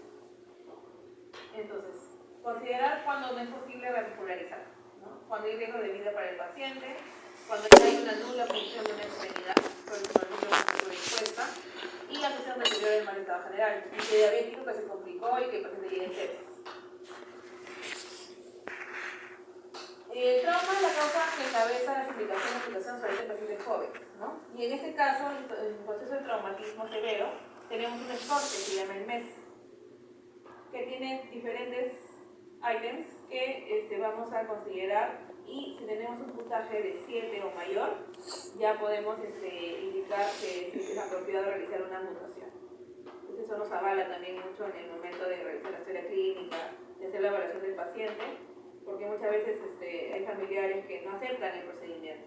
Así vean la severidad de la lesión, muchas veces no aceptan. Entonces esto nos avala cuando cualquier reclamo del familiar. Hasta el mismo paciente. Entonces, primero tenemos que determinar la necesidad de la amputación, sea traumática o sea no traumática. Determinar el nivel de amputación, eso lo vamos a ver ahora. La decisión respecto al tipo de amputación quirúrgica, o sea, la técnica que vamos a usar. La ejecución de la técnica y, sobre todo, lo más importante, la supervisión post-quirúrgica. Sobre todo en pacientes diabéticos, en los pies diabéticos, ¿no? Que haya un buen control con endocrino, que también controle la herida, que vaya bien el proceso quirúrgico, o sea, el tratamiento que nosotros como traumatólogos indicamos. Luego, la evaluación adecuada por medicina física y rehabilitación. ¿Para qué? Para el uso de prótesis, el uso de ortésicos. La idea de una amputación no es que quitar el miembro y quitar todo, no. O sea, de la técnica quirúrgica sobre todo, es mantener un muñón adecuado que pueda moldearse para el uso de una prótesis. Y sobre todo regresárselo funcional al paciente. Como les dije, ¿no? Hay últimamente pacientes jóvenes que están llegando a la amputación, entonces esos pacientes son los que tenemos que trabajar mejor. Entonces, como mencionaba, las heridas pueden quedar abiertas para lesiones infectadas. En las lesiones cerradas espacios adecuadamente evaluados, sin riesgo de infección, bien controlados. Entonces tiene que estar un adecuado cierre hermético y sobre todo bien encolchonadito para que reciba correctamente la prótesis. Mientras más distal la amputación, mayor posibilidad de conseguir funcionalidad. ¿Cómo es esto? Mientras más lejos yo haga o elija mi nivel de amputación, el paciente, o sea, el miembro va a estar más completo y el paciente se va a sentir más funcional. Obviamente, hay niveles directamente que ya por consenso, nos llevan a una mejor funcionalidad para el uso de prótesis. Entonces nosotros vamos direccionados a esta parte, el uso de la prótesis. Y ya que esa zona del muñón, la zona afectada o la zona tratada, va a soportar toda la carga del peso, así como lo tolera en este caso los tobillos, que es la zona, en este caso la zona del inferior afectada. Es importante tratar de conservar la articulación de la rodilla y del codo para, nuevamente, tener una mayor funcionalidad o una mayor recuperación de la funcionalidad para el uso de prótesis, ¿no? Por ejemplo, acá tenemos una función transradial, su ortésico, y le lleva mucho más fácil a una funcionalidad del paciente. Los niveles de amputación. De acuerdo, sea miembro superior o miembro inferior, tenemos diferentes niveles, ¿no? Los óptimos en este caso siempre son a nivel transhumeral y transradial. Idealmente transradial para mantener la articulación, ¿no? Pero eso va a depender del grado de lesión, del grado de compromiso vascular, del grado de compromiso óseo, o sea, hay muchos parámetros que ya mencionamos que tenemos que considerar para mejorar el nivel. Son niveles óptimos porque, como digo, por consenso, ya hay estudios obviamente que avalan de que una amputación en estos niveles, con el uso de ortésicos, van a ser funcionales. Y aquí en las amputaciones de los dedos de la mano en general, como digo, en las lesiones de mano traumática, normalmente se realizan amputaciones de las falanges o a nivel transmetacarpal. Entonces, esos son también los que pasan cada día en la emergencia en realidad. Y en cuanto a miembros inferiores, también, ¿no? Tenemos los niveles ideales en la región supracondiliar, o sea, por encima de la rodilla, e infracondilias por debajo de la rodilla. Y como digo, mientras más distal, mejor. Cuando son muy cortas, la posición es un poco más incómoda, la posición, la biomecánica también es más incómodo, entonces es poco frecuente. Y en cuanto a los niveles de puntuación del pie, tenemos también en pies diabéticos, ¿no? Normalmente realizamos desarticulaciones de ortejos, o sea, de los deditos del pie de todas las falanges, o amputaciones transmetatarsianas. Muy poco frecuentes este tipo de niveles de amputación, porque no tienen buena evolución. Y como nuestros pacientes no son tan buenos o no son tan, no cumplen tan bien el tratamiento, continúan con su proceso infeccioso, entonces tenemos que suprimir el nivel. Pero también están indicados. Entonces el muñón, que es el resultante de una amputación, debe ser de piel buena, debe ser móvil y tener conservada toda la sensibilidad. Para esto, la cicatriz no debe estar cerca al hueso, o sea, debe tener un buen colchoncito de músculo, los cuales se seccionan, o sea, si hacemos un corte del huesito, el músculo debe ser el corte mucho más distal, de modo que eso se retraiga y lo proteja así como un nidito. Los nervios deben ser aislados, traccionados, y que vayan por dentro de la herida, sin también acercarse para nada a la zona de la cicatriz. Y los vasos sanguíneos deben ser disecados y ligados adecuadamente. Una amputación, si bien es muy sangrienta, muy traumática, también es una cirugía que tenemos que tener de todas maneras cuidado, ¿no? Porque hacemos el corte de piel, para eso tenemos diferentes abordajes en diferentes zonas, ¿no? La cicatriz no debe ir, imagínense un muñón, la cicatriz no puede ir directamente o en la parte posterior. Tratar siempre que la cicatriz del muñón esté en la parte anterior. Segundo, según el abordaje, entramos por piel, tejido celular subcutáneo, fascia, músculo, y cuando llegamos a músculo tenemos que disecar y buscar los paquetes vasculares para ligarlos de forma adecuada y que el paciente no se desangre al momento de hacer el corte muscular, ¿no? Que lo hacemos normalmente con electrocauterio. Entonces disecamos, buscamos los paquetes, los limpiamos bien, los ligamos con los nudos especiales y lo cortamos recién ahí, una vez que ya tengan los nudos. Como le digo, evitar el sangrado. Normalmente los pacientes que vemos amputados son pacientes inestables, con sepsis, diabéticos, insuficiencia arterial, entonces pacientes recontra complicados. Entonces no queremos darle más proceso de complicación. Entonces ligamos bien los vasitos, limpiamos el hueso y recién ahí hacemos el corte del hueso.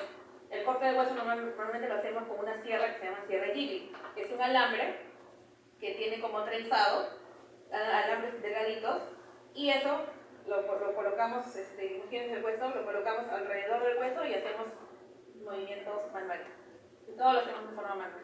Idealmente, en otros países, en otras realidades, hay una sierra oscilante que es rapidito cortas, pero no hay que se demuestre la fuerza del inflamatorio, sobre todo a nivel del fémur, así, utilizando nuestra sierra libre, ¿no? Entonces, una vez que liberamos eso, ya tenemos libre todo el miembro, cortamos adecuadamente la parte muscular, dejando, como digo, un buen colchoncito para que cubra esa zona del hueso, y cerramos músculo, fascia, muscular subcutáneo y piel. Y como le digo, ¿no? La cicatriz siempre en la zona superior para poder observar que no tenga compresión por debajo o compresión al momento de que a veces el paciente apoya como si fuera un pie, ¿no?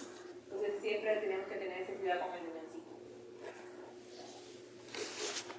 Entonces, en cuanto a las complicaciones de este tipo de cirugía o de este tipo de procesos, primero es la hematoma, que lo que va a generar es que demore la cicatrización y que sea una fuente de infección. Entonces siempre por eso tenemos que cubrir capa por capa para evitar que se formen esos terceros espacios y formar grandes hematomas. Luego la necrosis. De los bordes, básicamente los bordes cutáneos, cuando cerramos ya muy herméticamente, o da mucha tensión, o por el mismo proceso infeccioso, que no hay un adecuado tratamiento, no hay una buena cobertura antibiótica de repente, que pueden llevarnos a reamputaciones o subir de niveles muchas veces. Infecciosas, cuando por ejemplo hay una vasculopatía periférica que no permite un adecuado flujo de sangre, presencia de abscesos, convulsivos positivos, y lo más frecuente que todo paciente con buena o mala evolución del proceso presenta, lo que se llama la infección de miembro fantasma, ¿no? Como hay corte del nervio, en este caso como del miembro inferior, el nervio femoral, que es un puresto, muchas veces esa sensibilidad todavía persiste. El paciente siente que todavía tiene su miembro y eso también es causa de muchos accidentes, de caídas, ¿no? El paciente a veces, sobre todo adultos mayores, pierde la noción y siente que todavía tiene su piernita y intenta pararse, y ahí es donde se cae con la cama. Y eso también genera mal proceso de las heridas, delirio del paciente, o sea, eso ya conlleva muchas complicaciones. Pero sí, es muy frecuente que el paciente tenga esta complicación. Es tratado también, en este caso se puede dar tratamiento para bajar la irritabilidad nerviosa, gabapentina, pregabalina, pero muchas veces es muy persistente y solamente a veces pasa cuando ya tienen incluso su prótesis. Imagínense todo el tiempo que este paciente tiene esa sensación de que todavía tienen su piernita.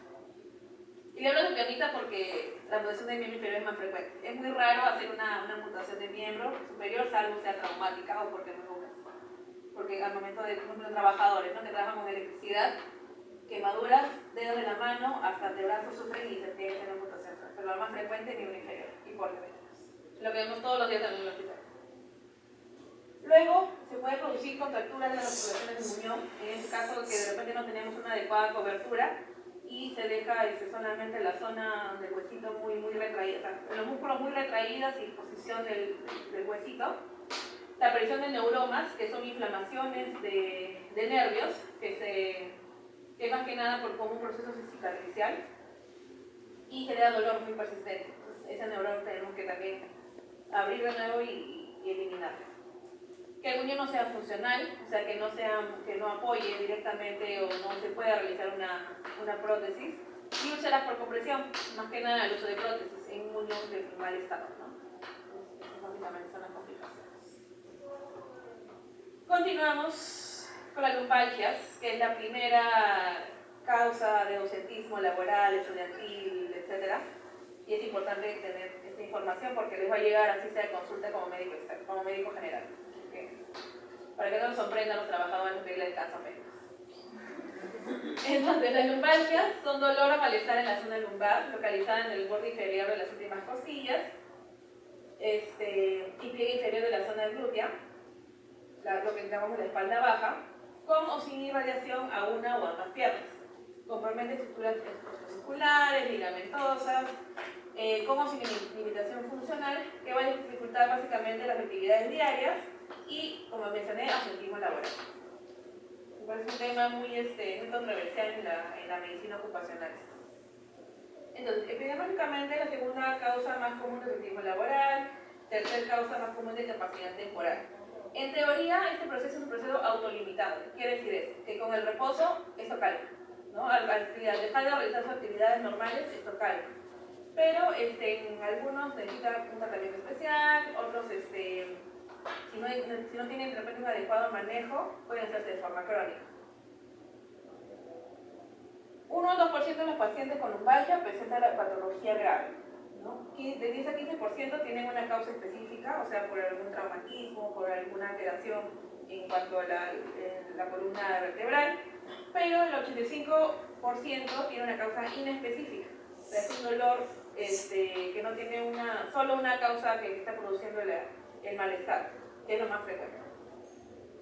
Entonces, como factores de riesgo tenemos como primer punto la obesidad, el sedentarismo, la edad del paciente, normalmente en pacientes crónicamente activos, asociados a ansiedad y depresión, sobre todo en fibromialgia, a trabajos de alto impacto, como mencioné, en procesos laborales, y en algunos procesos, en unos casos, el tabaquismo, como un factor de riesgo así secundario, se podría decir, ¿no? Porque más que nada afecta a la vascularidad muscular, entonces no ayuda a que tenga el músculo una adecuada tonificación.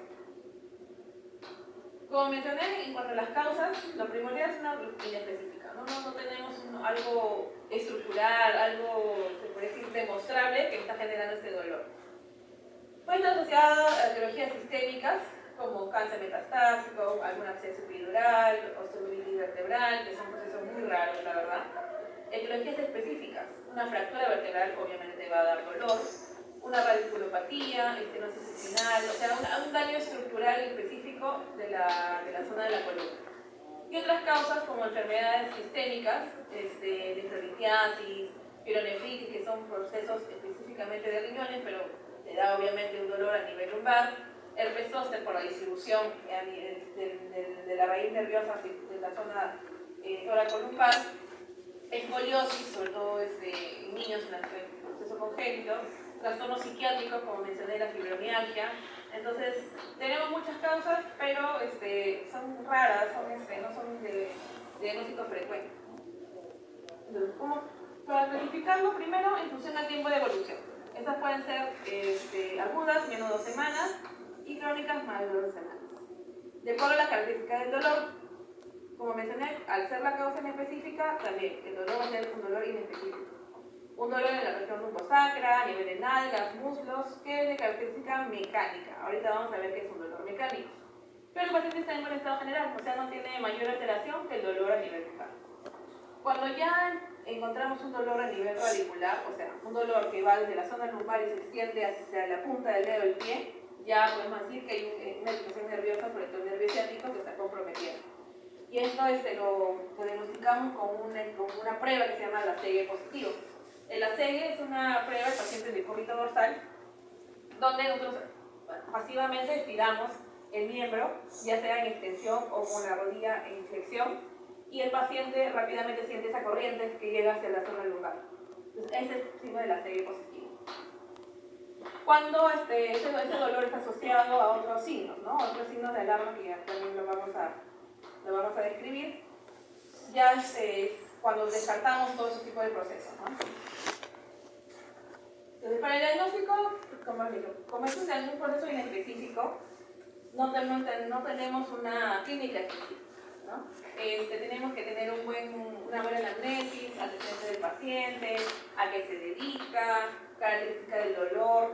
Normalmente el dolor tenemos que verlo cómo se inició, dónde está específicamente localizado, la intensidad, las características, como mencioné, normalmente son características del dolor mecánico, si se irradia o no se irradia, la temporalidad, la frecuencia, cuánto dura en el día, si es que hay factores agravantes, o el estar mucho tiempo sentado, cuando me agacho o cuando me levanto de la cama, síntomas asociados que puedan generar discapacidad o un impacto emocional, por ejemplo, de ansiedad, depresión, también pueden estar presentes en este tipo de dolor.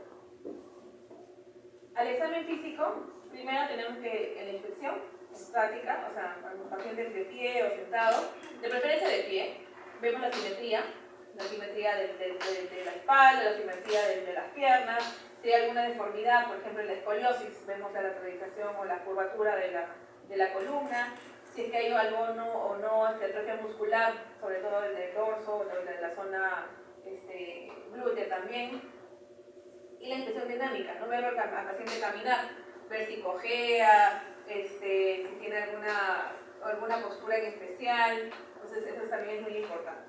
Y la exploración neurológica, sobre todo en miembros inferiores, que como digo, cada raíz nerviosa del plexo lumbar tiene una zona específica donde va a generarse mayor sensibilidad, ¿no? Normalmente entre el L4 y L1, que son las zonas más frecuentes, ¿no? La cara interna de la pantorrilla, la cara lateral de la pierna, el dorso del pie. Por eso dicen de que el dolor va desde la lumbar hasta la punta del dedo del pie, ¿no? Y exploración general para descartar otros procesos si es que sospechamos alguna complicación. Entonces, como mencionaba, el tipo de dolor de la lumbalgia inespecífica, o sea, la más frecuente, es un dolor tipo mecánico. ¿Cómo es esto? Es un dolor que mejora con el reposo, o sea, autolimitante, no es un dolor constante, solo aumenta de repente cuando hay alguna actividad o algún sobreesfuerzo. Puede dificultar el inicio del sueño, pero no despierta al paciente durante la noche, o sea, lo deja descansar tranquilo. Se produce con los movimientos, como dije, los sobreesfuerzos, y se da en pacientes entre los 20 y 55 años, pacientes económicamente activos. Entonces, es la lumbalgia que conocemos todos nosotros y que algunas menos adaptan. A diferencia del inflamatorio, que es un dolor que no mejora con el reposo, que va a disminuir con los movimientos, por ejemplo, es asociado a artritis, artrosis, los tumorales que son también difusos, continuos, que no cambian durante la noche, infecciosos que está asociado a otros signos, ¿no? Aumento de calor, temperatura, fiebre, dolor específico, o el psicógeno que está asociado a ansiedad, depresión. Entonces es un dolor bien característico, como digo, lo que es la lumbalgia específica que es más frecuente. Si encontramos signos de otro tipo de dolor, ya tenemos que buscar causa específica. En cuanto a los signos de alarma, tenemos que el paciente sea muy joven o mayor, ¿no? Mayor normalmente de 45 años. Que sea un dolor no mecánico, como les decía, que tenga algún antecedente neoplásico, algún infeccioso, algún tratamiento en especial, un traumatismo obviamente, alteración del estado general, pérdida de peso sobre todo, déficit neurológico extenso, ya no solamente un dolor lumbar sino asociado a periferia, una deformidad estructural, por ejemplo la escoliosis, y tratamientos invasivos previos como implantes, marcapasos, sondas, puede generar tipo de infección. También es importante en este caso antecedentes de tuberculosis. La tuberculosis tiene como una complicación lo que se llama el mal de Pot, que es una osteólisis a nivel o una infección del cartílago y del hueso en sí, que genera alteración o fracturas a nivel de los cuerpos vertebrales. También es una causa de dolor lumbar, obviamente, ¿no? Aunque parece de forma crónica. Entonces es importante que uno siempre el antecedente. En cuanto a estudios de imagen, lo principal es una radiografía, una P lateral de columna lumbosacra, normalmente es lo que se pide, para ver la alineación, la altura y densidad de los cuerpos vertebrales, los espacios intervertebrales, sobre todo en procesos de artrosis, también por ejemplo en adultos mayores, y revisar las otras articulaciones, ¿no? Sacroiliacas, femorales, y que sospechamos alguna otra patología. La tomografía, que antes nos ayudaba para ver hernias, tumores, pero ahora el gol estándar es la resonancia magnética. Sobre todo si sospechamos alguna otra patología que no sea una lumbalgia simple y sana, ¿no? Tiene mucho mayor especificidad para sobre todo hernias, alteraciones ligamentarias, de médula espinal, entonces es ¿cómo se llama? gol estándar. Como todo proceso en específico, tiene prevención. Los pacientes con sobrepeso, hay que manejar el sobrepeso, evitar alcoholismo, malos hábitos alimenticios, evitar el sedentarismo, malas posturas. En la actividad laboral, por eso es muy importante en estos procesos en la medicina ocupacional, porque indican adecuado uso, o sea, tiempo adecuado de exposición a vibraciones, cuánto peso debe cargar cada persona, el uso de PPs, el tipo de movimientos mecánicos repetitivos que uno realiza, cada cuándo hacer pausas activas. Entonces, toda esa parte la ve la medicina ocupacional. Y el tratamiento farmacológico, normalmente analgésicos, antiinflamatorios, tanto procesos agudos como crónicos. En los procesos agudos podemos asociarlos a relajantes musculares, sobre todo en procesos menores de 2 semanas. En procesos crónicos, por ejemplo, asociados a alteraciones de ansiedad, depresión, como la fibromialgia, agregar antidepresivos cíclicos. Y lo más importante es educar al paciente. Primero, darle toda la información, ¿no? Buscar que no quede una casa específica, el tipo de trabajo, hay que indicarle medidas higiénico-posturales, reposos prolongados, evitar reposos prolongados y el uso de calor local. Tenemos el mito de la abuelita que la frotación de charcot, de árnica, te lo frotas, te sobas te va a pasar. Mentira. ¿Ya? Lo que necesitamos acá es compresas o calor local. Usar bolsitas de agua caliente, o pañitos tibios. Eso ayuda a que el músculo sí se descontracture. Porque el sobar, sea cual sea la zona afectada, el estar sobando o frotando genera más inflamación. Entonces, me puede calmar en el momento, pero nuevamente me va a aparecer el dolor. Así que el uso de calor local tiene mejor evidencia. Los ejercicios de bajo impacto. Ejercicios de estiramiento, en caso de deportistas, un buen calentamiento, trabajadores, obreros, o que estén muchas horas sentadas frente a la computadora en pausas activas. Todos esos ejercicios ayudan a que el músculo se mantenga activo y que rápidamente no se contracture. La medicina física, rehabilitación, últimamente se está usando mucho la acupuntura, los masajes que, bueno, con bajo técnicas ya de fisioterapia, y el fortalecimiento abdominal, que ayuda más que nada a mantener una adecuada postura y que no estemos todos así encorvados y generando mayor contractura de la lumbar. Y terminamos el último tema, que en realidad es en nuestra especialidad, por lo menos en el hospital donde trabajo en el Loaiza, no lo vemos tan frecuente, normalmente se dan 3, 4 casos al año. Normalmente los pacientes con tumores óseos, tanto primarios como secundarios, son manejados en el INEM. La mayoría de pacientes los derivamos también al INEM para que den un tratamiento más completo, porque nuestro hospital no está preparado para este tipo de procesos, tanto por traumatología como las demás especialidades. Bueno, vamos a ver rapidito la información que con esto acabamos. Les doy una idea general de las lesiones más frecuentes, tanto benignas como malignas. Pero vamos a empezar. Es un respiro, ya para lo último. Entonces, los tumores óseos se definen como la proliferación anormal de las células dentro del hueso, ¿no? Estos pueden ser de diferentes formas. Vamos a ver un poquito, uno por uno. Entonces, epidemiológicamente, los tumores de los huesos son el 0.2% de todos los tumores malignos, o sea, son súper raros. Los tumores primarios, o sea, específicamente del hueso, normalmente están asociados en pacientes adolescentes, jóvenes, en las primeras 2 décadas de la vida. El tumor óseo más frecuente en el adulto es el tumor secundario, por metástasis ósea de pulmón, mama y próstata, en mayores de 45 años. Así que es muy raro un tumor primario diagnosticarlo, más que son metástasis, por eso es más complicado el tratamiento. Se puede clasificar según su localización, puede ser subcondrales, intraarticulares, intercorticales, intramedulares. O sea, de acuerdo a dónde están ubicados, le damos un nombre correcto. Entonces, más fácilmente clasificamos en tumores primarios, secundarios y lo que son los pseudotumores. Los tumores primarios, como les mencionaba, son los que nacen y se desarrollan específicamente en tejido óseo o de partes blandas al como el cartílago. Pueden dividirse entre benignas y malignas, eso lo vamos a ver un poquito después. Y los tumores secundarios, que son los más frecuentes, sobre todo en adultos, son tumores metastásicos, como decía, de mama, pulmón y próstata. Y los pseudotumores son aquellos que se comportan como tumores, pero que no son tumores, pero sí requieren un tratamiento como si fueran tumores benignos. Vamos a hablar básicamente de los tumores primarios. Estos tienen como origen deformadores de hueso, formadores del cartílago con parte humana y también de origen medular. Esto puede ser benigno y maligno. Vamos a hablar un poquito de cada una de ellas así de forma rapidita. En general, todo tumor benigno a nivel de hueso tiene una forma delimitada, bien notorio, con poros escleróticos, con una zona muy estrecha entre la transición del tumor y el borde. Entonces, son como lesiones bien circunscritas. En cambio, las lesiones malignas tienen un borde mal definido completamente, una amplia zona de transición entre la tumoración y el borde, crecen más rápidamente, son muy agresivos, entonces ya notar claramente un signo de malignidad.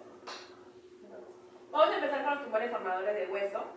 Entre los principales tenemos al osteoma. El osteoma son lesiones benignas, constituidas por tejido óseo maduro y bien definido, como vemos en la imagen. Es una estructura prácticamente laminar, como vemos aquí, laminar, y de crecimiento muy lento. Empieza normalmente en la adolescencia, juventud, y de repente nos damos cuenta recién como adultos. Estos pueden ser simples, normalmente a nivel de la tibia, los huesos maxilares, los huesos del cráneo, y las complicadas cuando estas son múltiples, asociados a un síndrome que también se asocia con pólipos colónicos y fibromas. Entonces, pero son muy raros también. Normalmente son simples, únicos, de gran tamaño, que normalmente pueden generar masas radiolúcidas en las radiografías, lobuladas, redonditas, y su tratamiento es básicamente por resección quirúrgica.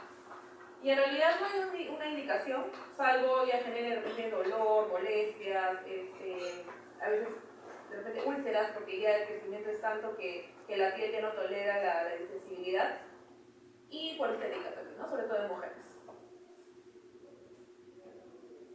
El siguiente es el osteoma osteoide, que es una lesión que aparece sobre todo en varones adolescentes, donde forman pequeños nidos a nivel del hueso menor de 1 centímetro. Esto normalmente se localiza en los huesos largos, en la cadera, en manos, pies y en algunas vértebras también. Como clínica normalmente genera un dolor, sobre todo a nivel de predominio nocturno, que calma fácilmente con analgésicos. En la radiografía, como mencioné, vamos a ver estos pequeños niditos con bordes bien definidos escleróticos. Y el tratamiento es la resección de este nidito. Muchas veces se hacen cortes en cuña con simplemente unión del huesito, sino también uso de injertos o cementos. Pero vamos a ver un frecuente en estas sesiones. El osteoblastoma es similar al anterior, al osteoma osteoide, pero se generan nidos mayor de 2 centímetros. Aparece en personas jóvenes, en adultos jóvenes, y básicamente se va a caracterizar por dolor, pero un dolor de larga duración, ¿no? Sin un dolor tipo sordo, sin localización muy específica. Como diagnóstico vamos a usar una radiografía, una tomografía, resonancia, con la imagen que informamos de acuerdo también a la sintomatología, y también se inicia una biopsia, ¿no? Para descartar que no sea un pulso maligno, una metástasis, y con resección completa de todo el borde marginal. Aquí, por ejemplo, debemos usar injerto óseo o cemento óseo para compensar todo el espacio que estamos reseccionando con la cirugía. En cuanto a tumores malignos formadores de óseo, tenemos como principal el glioblastoma. Es el segundo tumor óseo maligno más frecuente, primario. Aproximadamente el 20% de todas las neoplasias del hueso, que es muy importante. Se produce en los lugares de crecimiento rápido, a nivel de tibia distal, perdón, de fémur distal y de tibia proximal. Y también en la región proximal del húmero. Estos pueden ser centrales, que nacen en el interior del hueso. En este caso el tratamiento es la resección quirúrgica más quimioterapia, al ser un tumor maligno. Y periféricos, que se desarrollan en la superficie del hueso, igual, ¿no? Infección tumoral, reconstrucción esquelética, normalmente con trasplante óseo e injerto, o ya la revisión completa y el uso de prótesis, ¿no? Sobre todo en pacientes adultos. En cuanto a los formadores de cartílago, tenemos de inicio el condroma, que es un tumor benigno compuesto de cartílago y adeno maduro. Son considerablemente menos frecuentes que los osteocondromas y generalmente aparecen posterior a una fractura, como resultado de la cicatrización de una fractura. Y los síntomas físicos son los de la misma fractura, ¿no? Son tumores que afectan a los huesos tumulares, en este caso a las falanges, tanto de las manos como de los pies, y en pacientes jóvenes, adolescentes también. Estos pueden generar endocondromas que se generan por dentro del hueso, o condromas periósticos, como este que se generan por fuera, ¿no? Como todo el huesito adecuadamente formado. Pero más frecuentemente son los que se forman en el endocondroma, destruyendo toda la sustancia del hueso. En la radiografía vamos a ver obviamente la tumoración, normalmente de gran tamaño, y calcificaciones por dentro de ella, ¿no? Se ve como reticulación. El diagnóstico de inicio es punción con biopsia y posteriormente curetaje y exéresis de toda la tumoración. En este caso, cuando ya está comprometido todo el hueso, se usa el injerto, cemento óseo para mantener sobre todo la longitud y la altura del miembro, ¿no? En este caso del dedito. El condroblastoma es un tumor raro, un predominio de niños, adolescentes y adultos jóvenes en algunos casos. Básicamente está afectando la epífisis de rodilla, de hombro, de cadera. Y en este caso es un tumor benigno, pero va a generar en muchos casos la destrucción de la región articular, está muy cerca de la zona epifisial. Aquí en la radiografía se ve igual, se ven lesiones limitadas, con bordes finos, en este caso sí hay calcificación igual nuevamente intratumoral, pero al momento de hacer el tratamiento quirúrgico de resección tiene un riesgo de un 20% de recidiva y con riesgo de que se expanda hacia otras zonas, ¿no? Entonces es un tumor benigno sí, pero a veces con comportamiento de malignidad. El osteocondroma son tumores únicos, solitarios, es la forma más frecuente de todos los tumores benignos del esqueleto, como vemos aquí. Se origina a nivel del periósteo, como pequeños nódulos cartilaginosos, como vemos aquí. Si bien es tejido óseo, pero es más, de repente más radiopaco. Normalmente son masas óseas, como excrescencias por fuera del huesito, porque hay una ossificación exocondral. Y eso va generando un crecimiento progresivo, ¿no? Muchas veces estas tumoraciones son asintomáticas y las encontramos como hallazgos en la radiografía, o porque de repente genera un dolor, si son más cercanos de repente una articulación, genera bursitis, o como tumoraciones dolorosas, inespecíficas, o también como comprime vasos, comprime nervios, entonces básicamente por síntomas externos y no tanto por la tumoración como tal. Entonces el diagnóstico es básicamente rayos X, biopsia y el tratamiento es la exéresis de la tumoración, ¿no? Sobre todo si generan grandes síntomas. Como tumor maligno, formador de cartílago, tenemos el condrosarcoma. Es un tumor maligno caracterizado porque obviamente forman cartílago, pero no tejido óseo, células malignas, por lo que se llama a nivel proximal, ¿no? Como en la región de la pelvis, en la porción portal del fémur y en este caso del húmero también. Básicamente presenta un dolor progresivo, inespecífico, asociados a sintomatología como inflamatoria, ¿no? Fiebre, malestar. Y muy pocas veces se va a encontrar una masa palpable porque es bien endocondral, o sea, bien interno se podría decir, ¿no? En este caso el tratamiento es una exéresis, pero con márgenes bien amplios, ¿no? En este caso si esa articulación muchas veces se genera idealmente la producción de prótesis, un trasplante completo y hasta la amputación de esa articulación del miembro, ¿no? Son lesiones bien severas, entonces hay que tratarlo también como tal. Miramos con los tumores de origen medular. En este caso tenemos el sarcoma de Ewing, que es el tercer tumor óseo más frecuente, es la de las malignas me refiero.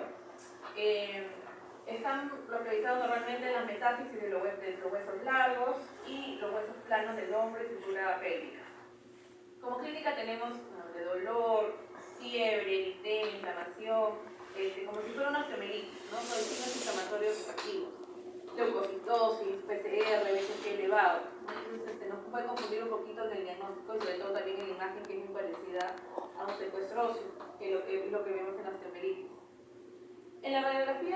lesión destructiva a nivel de la diáfisis, con la metáfisis de los huesos, largos sobre todo, y una reacción perióstica. Entonces se llega a ver en la imagen, alrededor del hueso, pues en el perióstico, que se llaman las capas de cebolla. Es un signo patognomónico de este tipo de lesión, ¿no? Se llama sarcoma de Ewing, reacción perióstica con capas de cebolla, es muy importante. Porque no se lo voy a contar yo solamente, ¿no? Todo el se van a preguntar. Luego pasamos al mieloma múltiple, que es la neoplasia primaria más frecuente de los huesos, pero no es una neoplasia que va solamente dañando huesos, también tiene efectos sistémicos como anemia, trombocitopenia, neuropatías periféricas, hipercalcemia, por lo mismo que tiene la insuficiencia renal. Va a generar síntomas como dolor, debilidad, pérdida de peso al estar haciendo un proceso como lío sistémico.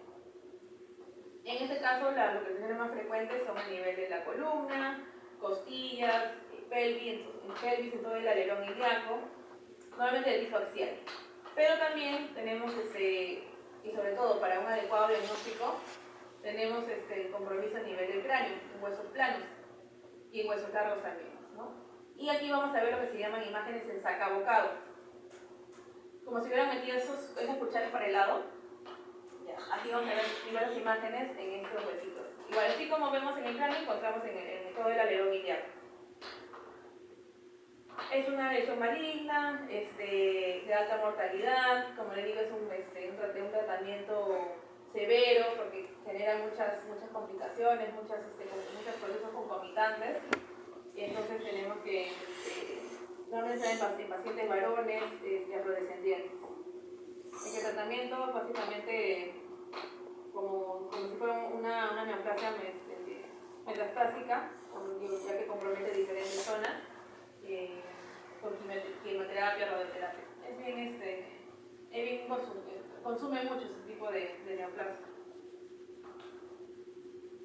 Por último, la enfermedad de Payet, caracterizada por una reabsorción osteoclástica del hueso reticular con una regeneración osteoblástica de hueso primitivo, ¿no? O sea, es un hueso más débil, se podría decir. Entonces, el aspecto radiológico de un tumor maligno va a generar una deformidad del hueso en sí y fracturas patológicas solamente, sobre todo a nivel de los huesos largos. Aquí podemos ver la conformación inadecuada del cuerpo vertebral. Y aquí en la tibia, una gran deformidad muy notoria con el pasar del tiempo. Y por último, los pseudotumores, que normalmente son lesiones quísticas, lesiones tipo fibroso, frecuentemente en niños, adolescentes, de presencia muy rara. Principalmente, y el más frecuente, es el quiste óseo esencial o solitario. Su mismo nombre lo dice, es quiste óseo único. Son lesiones típicas en niños, adolescentes, en zonas cercanas a la fisis, sobre todo en húmero o en fémur. Aquí tenemos la fisis. Probablemente sea un niño de 7, 8 años. Se debe por el estímulo de los osteoclastos por el aumento de las prostaglandinas. En la radiografía vamos a ver igual, ¿no? Imágenes bien delimitadas, sin reacción perióstica y va como que inflar las corticales, ¿no? Las va a movilizar un poquito. Son lesiones, como digo, benignas, normalmente el tratamiento es quirúrgico, no una resección, sino un curetaje de todo el contenido del quiste y relleno con un injerto o con cemento óseo, ¿no? Para que haya una adecuada conformidad y evitar fracturas patológicas, ya que debilitan mucho las corticales. Luego también encontramos quiste óseo aneurismático. En este caso es un quiste que tiene múltiples cavidades unidas entre sí y que tiene gran contenido hemático y vasos activos. Esta cirugía también, ¿no? El tratamiento es el curetaje de la zona con relleno de cemento o injerto óseo, pero al tener gran contenido hemático hay el riesgo de encontrar un vaso activo y que durante la cirugía ese vaso libere su coágulo y sangre en gran cantidad. Pues es un quiste que tenemos que tener bastante cuidado, sobre todo en el manejo quirúrgico. Puede estar presentado en vértebras, en fémur distal, tibio proximal, que en realidad es el más frecuente. El quiste subcontral normalmente es encontrado ya más en pacientes jóvenes, 5 años. Son lesiones poco frecuentes, normalmente en las articulaciones grandes, como vemos aquí en la rodilla, pacientes con vida adultos, adultos jóvenes, en realidad se desarrollan en el hueso esponjoso subcondral de las articulaciones. Si es que no genera mayor alteración de la conformación de la articulación, tratamiento expectante, ¿no? Observación, que no crezcan, porque son lesiones benignas. Pero si ya aumenta de tamaño, genera algún tipo de alteración en la movilidad de la articulación, el tratamiento quirúrgico. Últimas lesiones de tipo fibroso. Primero tenemos los fibromas no sofocantes, que es básicamente como un defecto fibroso de la cortical del hueso, ¿no? Es una lesión pequeña, normalmente sintomática, limitada, como vemos aquí, sobre todo a nivel de las metáfisis de los huesos largos, el fémur, el tibia, y normalmente se encuentra como un hallazgo. No es algo que buscamos porque, como digo, normalmente no genera síntomas. Entonces, de repente hay un paciente con una torcedura de tobillo, le toma su radiografía y encuentra ahí el fibroma. La verdad no tiene ningún tipo de tratamiento, es básicamente la observación, que no aumente de tamaño, que no cambie su conformación y no requiere mayores, no que no tiene mayor importancia, pero sí no hay un tratamiento específico para este tipo de lesión que no genera mayor problema. Y normalmente está presente 70 en pacientes, en niños, como vemos aquí su cartelito de crecimiento. Y aquí es muy claro explicar a los papás porque también se asustan mucho con la presencia de una alteración en alguna subvesícula, como cualquier papá. Y la displasia fibrosa es el trastorno de la osificación que tiene lugar a nivel del fémur, la tibia, costillas y maxilar inferior. Puede asociarse a lesiones cutáneas, alteraciones endocrinas, o sea, es una lesión que da en pacientes púberes, jóvenes, que asociados al proceso hormonal. Entonces tenemos que manejarlo. Normalmente esto ya no se da un tratamiento específico, igual el seguimiento, observación y control de las patologías asociadas, ¿no? Y si da síntomas por las lesiones cutáneas, básicamente observación y que no genere mayor problemas y evaluación tanto dermatoendocrino para evitar las complicaciones. También desde jóvenes, adolescentes, adultos jóvenes, que también es un proceso muy raro, ¿verdad? Y eso es todo, chicos. Terminamos curso de traumatología. Como les decía, desde el primer día de clase, lo que quiero es que lleven información importante, que es lo que voy a preguntar en el examen. Datos que les ayude a ustedes como médicos generales, tanto en el internado como sobre todo en el Perú, a saber qué momento de derivar, qué es lo que podemos tratar, qué es lo que podemos manejar y esos son solamente datos importantes que le van a servir en la vida como médico. Vamos a ver más o menos qué preguntas o qué temas voy a preguntar en el examen.